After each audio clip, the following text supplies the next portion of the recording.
cette présentation, mais je crois que les écologistes peuvent que se féliciter de la poursuite de cette aide au VAE. Je veux dire, c'est une des mesures, si ce n'est la mesure la plus connue des habitants de la métropole, réellement, hein, parce que quand on voit l'impact, on peut le voir, on peut toujours voir les chiffres d'une façon ou d'une autre. Moi, je vais le voir de façon très très positive. 8% des administrés, puisqu'on parle des 16 ans et plus, c'est aussi tous ceux qui parlent, les administrés qui parlent aux gens. Et moi, j'estime que facilement, on peut considérer que 40 à 50% ont discuté dans un repas de famille à un moment de la question du VAE et de la question de la présence du vélo, donc de la question de l'espace public et des mobilités. Et ça, c'est majeur. Et quand on parle du VAE, eh bien, on en parle à Montpellier, mais on parle aussi de Montpellier, parce que ça essaime ailleurs et bien plus loin.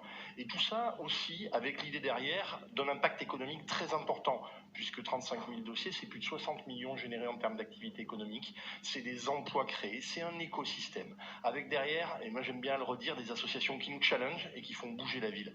Mais ces vélos dans la ville, je pense que tout le monde en est témoin, on les voit. Et la ville, elle change, le rapport à l'espace public, il change.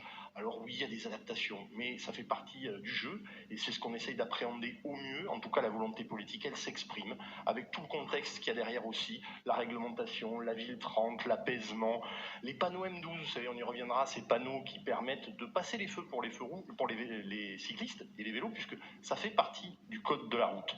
Enfin, Montpellier, avec cette délibération, prouve encore une fois sa priorité au vélo, et bien évidemment, les écologistes voteront pour cette délibération. Merci encore.